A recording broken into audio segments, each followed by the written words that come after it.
All right, I'm sitting here with Steve P. Young of App Masters, expert in app growth, monetization, ASO, all that stuff. And we're going to take a live look at my app, Creator View, to see where I can improve. And I imagine there's a ton of places. So Steve hasn't gone through the app yet, hasn't seen anything. So it'll be his genuine first reaction. So we wanted to record it and throw it on the YouTube channel. Thanks, Sean. Thanks for having me, man. Big fan. Super excited to be here. I like to do it that way. I want you to feel what I feel, what users might feel on the first time experience. But hey, for those who aren't familiar with the app, you want to give us just a little spiel of what the app is, the Creator View? Yeah, real quick, it's for YouTubers, whether you're full time or part time, but it's really only interesting if you're kind of making money from YouTube because you can track revenue, see what percentage of different revenue streams. You can schedule your videos, and it just kind of does. It's like a business in a box, so to speak. Track your expenses for that tax season. So yeah, basically a business tool for YouTubers. I love it, man. Better than the studio that we get. Well, Studio is all about like your analytics and doing a deep dive into the numbers. This is more so like tracking your business. So it's a different aspect to it. Because yeah, this is like, hey, should I focus my time more on courses or should I try to focus more on sponsors? What's bringing in more money? Giving you data and analytics around that kind of thing, more so than like your views and subscribers and watch time and all that. Love it, man. So thank you, Sean, for share this data with me. This is the revenue cat data.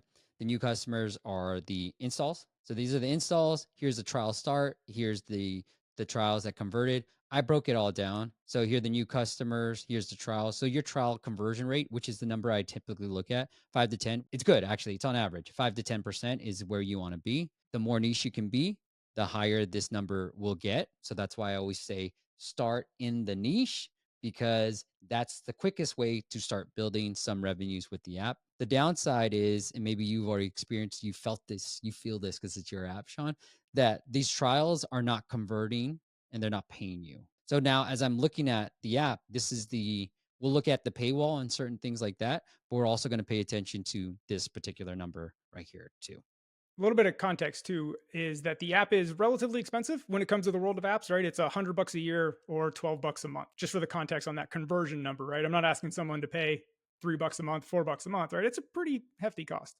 Why did you decide to charge that much? So this whole app has been based on like I'm the user, like I'm the avatar, right? I built it for me. I use it every day. And I just thought like, hey, if I'm making, multiple 5 figures a month for my YouTube channel, paying $12 a month or $100 a year is nothing. And YouTubers typically, maybe you can speak to this, we throw money around like nothing on equipment, new mics, new cameras, new, sound dampening stuff, right? We're not shy with our money. So, and the app is also targeted towards like it's Apple first, right? It's on iPad, iPhone, Mac. And the idea, it's not there yet, is to be one of those beautifully designed Apple ecosystem Macs, right? So that's my target audience. People that are in the Apple ecosystem that appreciate good design and are making money from YouTube. So I thought those people usually aren't shy about spending money. So here's the app.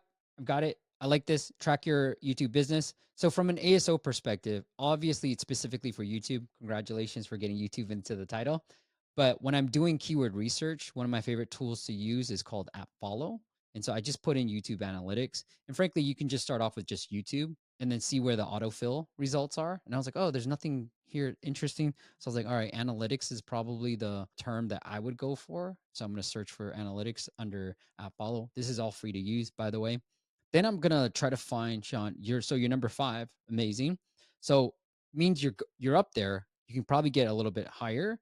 So I'm going to try to find maybe your app or even this one, which is not related to YouTube, or even vidIQ, which is something I pay for as well. And I'm going to just click this little eye icon to figure out which keywords have the most traffic. So obviously YouTube Studio, but this is branded. So I don't want to go after that particular term, but I do want to go after something that might be a little bit less competitive. Do you think it's valuable to go after second place? Because I thought of that. Yeah, of course, I'm not going to rank number 1 for YouTube Studio, but if I can be number 2 behind actual YouTube Studio, is there value in that? There could be. So it depends on the category. So I say yes if you think that people could use it. Meaning, so if I'm a dating app, we know, I didn't know this, okay, Sean, I discovered it. I discovered that people have folders of dating apps. So there's an advantage to being number 2 because it's not one person wins all. But if it is a intermittent fasting app or a meditation app where I only need just one app, then maybe not, there's not much value, because we have one client that ranks pretty well for Blinkist, And you can see from the data, he only from Google Play side, because that's the only one that gives you downloads by keywords, it was only about 2 or 3 a day. So there wasn't that much more value being number 2 for Blinkist. So it really depends on the keyword. But I think for you, yes, there might be value, especially because you do more.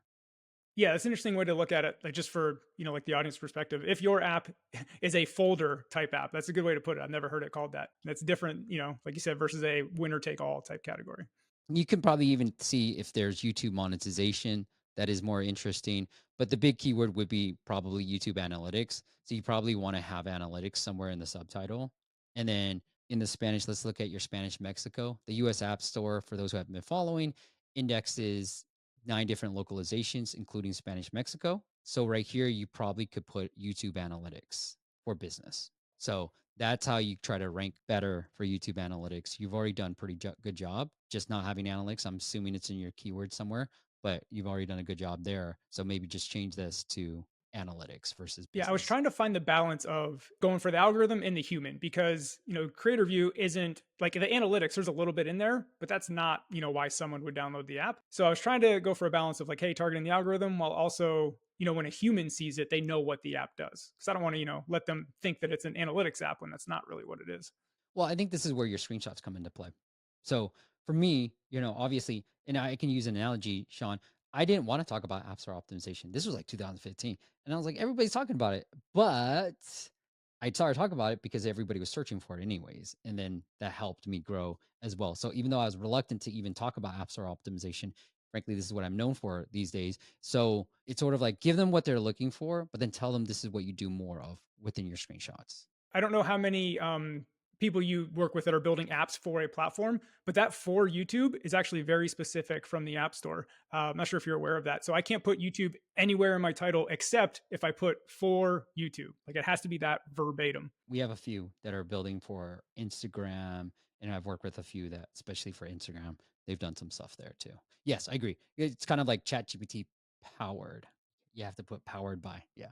Well, because I've gotten a lot of comments, people try to give me suggestions and they say, oh, no, put YouTube at the front. And why do you have for in there? That's wasting keywords. And I got to let them know. They're like, no, you have to have that verbatim. Yeah. So then we could do analytics for YouTube in the Spanish Mexico title. Yeah, I like that. And then you can, I think what I would do is lead into, the revenue side of things a little bit more. That screenshot, you can A/B test this, Sean, but maybe move this, track your money. So track money, and because you can kind of already have that, and then plan content. This 3 shows up in the search results. So I might just lose this one. I think it's great, but I love this screenshot. It kind of does everything that this screenshot does too. And then just have these be the 1, 2, 3, 1, 2, 3. With these type of apps, Sean, there's only a few keywords. So once you're ranking well for these keywords, that's all it is. All right. Elevate your, I'm going to hit see in action. I love this video. You have any data on how many people are finishing this video? I do track it. I haven't actually looked at it in a while, so I don't know off the top of my head. But I have it in 2 places. So I'm in the process of revamping my onboarding. So you'll see when I get to the paywall, I have it on there. All right, get started. I like it. I can skip or sign in. So you may want to just change it to continue with and maybe make it bigger and bolder because it kind of blends in and the skip stands out a little bit. If you want people to log in, we have seen that 11%, there was 11% conversion by changing it from sign in to continue with. Yeah, definitely want them to sign in because the idea is when they first see the dashboard screen that they go to, it's a much bigger impact if they see their stats right away versus like an empty state. This looks like a revenue cap paywall. Yeah, just the footer though. Yeah. I designed the actual scrolling paywall, but just the footer is the revenue cap. So I love these long paywalls. I was talking about it for a very long time. The thing that I might do here, now you have a pretty decent conversion rate, is get rid of the features. Okay. When I first started talking about long paywalls in 2019, everybody was like, Steve, it's working better. It's working better. Fast forward a little bit. Now, maybe just because everybody started implementing and testing it, it hasn't performed as well. And I was like, think it's because when I see this scheduled content 5, 12, I'm like, I only have one revenue stream, Sean, from one YouTube channel, right? Like maybe highlighting this, the feature side is saying, oh, that's all I need. Cool. I'll just stick with the free.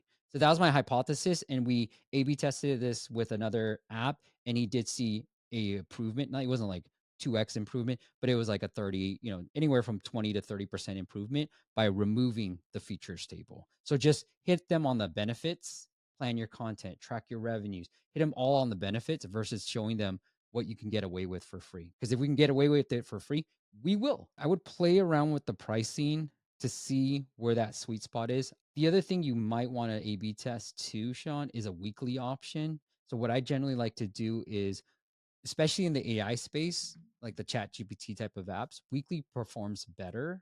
And the photo and video space, weekly performs better too. Now, this could be an app where I'm like, maybe I'm making a big brand push. I just need a weekly. So 3 plans, according to Adapty and also Superwall, 3 plans convert better than 2, 2 plans convert better than 1.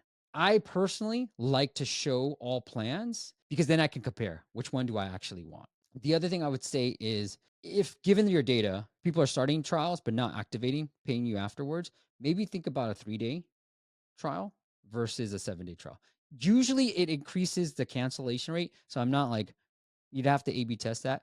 But here's one thing that I do have data on. Rather than taking your yearly and making it cheaper, because when I'm looking at this, Sean, and you can look at your data, do you know if more people are signing up for the monthly or the yearly? The yearly by like 90% are like yearly. It's rare that I get a monthly sign up. I default it and I don't show all the other plans by default. So I think that's why they just hit start free trial.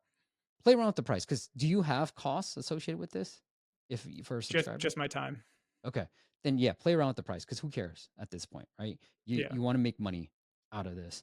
And I might try something lower, I might try something higher. Like think about vidIQ, because $100 on the web, vidIQ, I think that's how much I pay. That's cheap. But on the app, like everybody's like, yo, are you sure? Is this Yeah, it worth it? is. You know what I mean? Like it's so Yeah. weird the way we think about this stuff. Right. It is a big difference that apps you just think they need to be cheap, right? Because you're right. People pay a lot higher ticket items on the web, like no problem, no questions asked. But if it's in an app, like no. Yeah, one of my favorite growth hacks is add in a lifetime plan down here and under all plans. And if you don't have a per user cost, you make that lifetime plan for free, and then tell App Advice, hey, this lifetime plan of, let's just say, $250 is going free.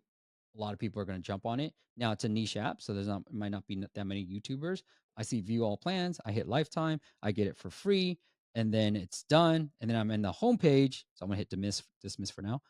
Boom, it add this review prompt. And this is a quick, surefire way to get 100 ratings really, really fast. Yeah. And then the other thing it does, Sean, is it helps your ASO kick in, especially as a brand new app. Somebody I just talked to yesterday, he did this exact strategy for a VPN app, and he went from getting a few downloads a day to 300 a day, just because he had the ASO already kicked in, like you do, and he made a lifetime offer. So he got a ton of downloads. I think he did 100,000 downloads through App Advice, and that kicked in the ASO as well.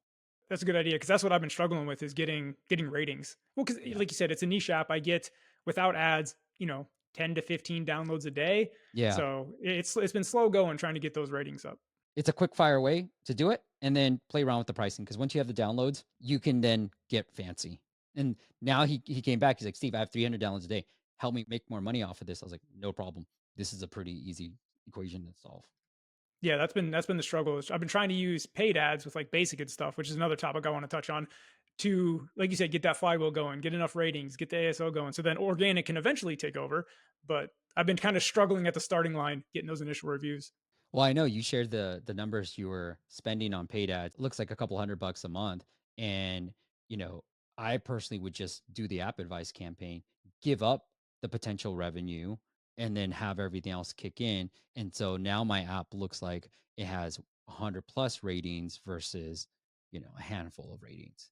Yeah, yeah. Well, no, I think I have like 140 something, but still, I mean, is there like a certain number where, you really start to see a boost on the ratings? Is it because I only see the iPad that you have a lot more? Yeah, How if come you're I only see looking, 12? if you're looking at the iPad, the iPhone store or iOS store, the Mac only has like 10 ratings. But yeah, if you look it up on the iOS App Store, it's like 140 something last Okay, I you looked. might have just enough then. I still like Yeah, the I see idea it. of the app advice, because I mean, Okay. more is better, right? Yeah, I mean, I see it, 145, so that's great. But no, I'm spending a couple $100 a month, and here's what I don't know if you have any insights into. Yeah, I'm trying to spend more. Like, I'm just doing basic ads because I don't have the time and yeah, attention to do advanced, yeah, and advanced can get expensive. So I can't spend my money. I have $1,000 a month to spend. That's what I have it set at, with a $20 like minimum bid, and Apple only spends like $200 a month. yeah. So I don't know. I guess, do you have any insights on how to like get Apple to spend my money?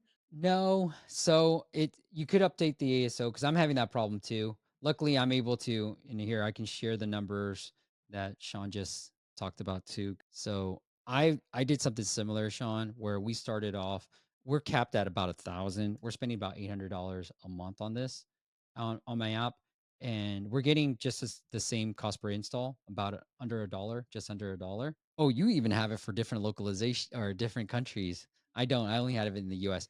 So I think basic is always going to be capped by how many people are searching. Apple search ads in general are going to be capped by the number of people searching. So your keyword volume. I've tried to limit the budget. I just have this as $1. So the fact that you have it 20 and you have a monthly budget of 1,000 and not being able to spend it, it's going to be really hard. I think the only other thing to do is play around with the ASO because basic is reliant on your ASO metadata. So whether it's Hmm. is it TubeBuddy? Think about Yeah. other YouTube analytics or growth like vidIQ, Yeah. TubeBuddy. If they don't have an app, throw them into your keyword field because then you can leverage their brand for ASO. It kind of makes sense now that you say it that, people have to be searching for something kind of related to your app for Apple to even show the ad. You don't want to show an ad for something completely irrelevant. So yeah, that definitely makes sense.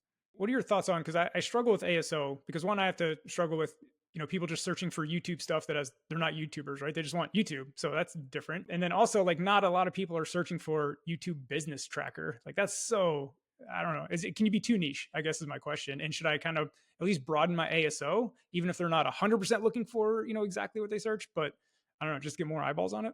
No, I don't. So, yes, you can be too niche.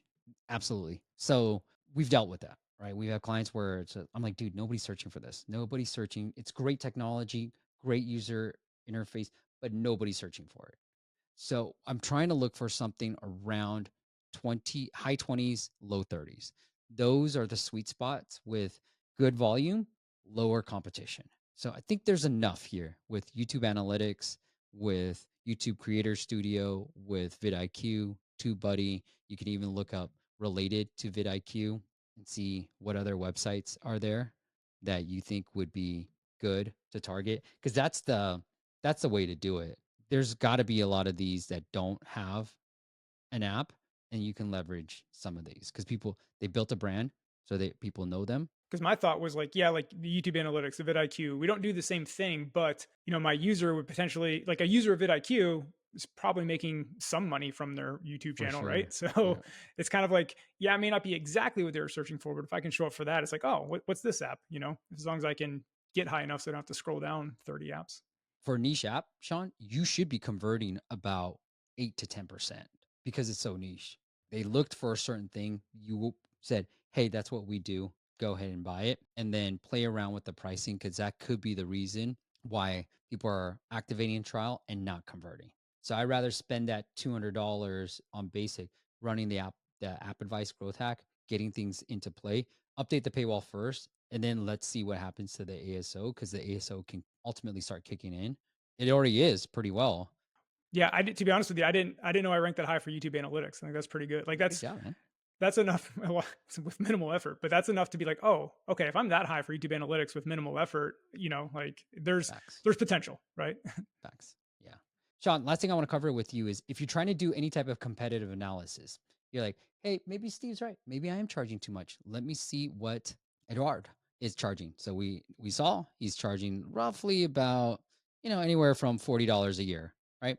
So how much is he making? Now, if you go to Sensor Tower, you're going to find inaccurate data because it's a niche app. You can see less than $5,000 a month. Now, that's Sensor Tower. It's probably not accurate. It's probably accurate when it makes from our data because we have lots of client data. So we did research on what Sensor Tower is saying, what App Store Connect, what they're actually making versus what Sensor Tower, mobile action, app figures, all that. So if they're a niche app and you're really trying to estimate revenues, what we found is mobile action has the most accurate data. So when you go plug in his app into mobile action, you can see he's getting roughly about 8,000 downloads a month and about 11,000 in revenue per month. So he's doing pretty well. And this, what we found for our apps that are making, let's say, less than $20,000, $30,000 a month, mobile action really has pretty accurate data. It's give or take a couple of thousand, but Yeah, you can get the idea, right? Whether exactly. it's 9,000 or 13,000, same thing, you know. Right. Like you Right. get the rough idea of where it's at. So that's the last thing I would say is look at that, and it gives you the potential, and hopefully kicks your butt, Sean, to be like, yo, I can make Oh no, pretty yeah. decent money off of this It does. too. Like I said, what really inspired me on this thing was, and I guess because I stopped my ASO tracking a while ago because I kind of put Creator back on the back burner a little bit, and I didn't know I was going that high for YouTube analytics now. So that's motivating because, There you like I said, go. there's potential there, and without trying, right? So I'm saying put a Yeah. little more effort in, climb up the ranks a little bit. Yeah, there's something there. Again, I'm not Yep. saying it's $1 million app, but hey, I'll take a six-figure a year app, right? As a For side real. business. That's what I'm saying. That's all I'm trying to do is build enough of these little six-figure business apps, and that's it. That's all I want. All right. Well, this was awesome, Steve. Thank you. I appreciate you taking the time to walk through, check out my app, and give me the tips on the ASO stuff. Everyone, go check out his channel, App Masters. If you like this kind of content, talking about growth, ASO, ads, hearing other people's stories about how they grew their app, like definitely go check out the channel. I've been subscribed for years. Thanks, There's man. so much cool stuff on there.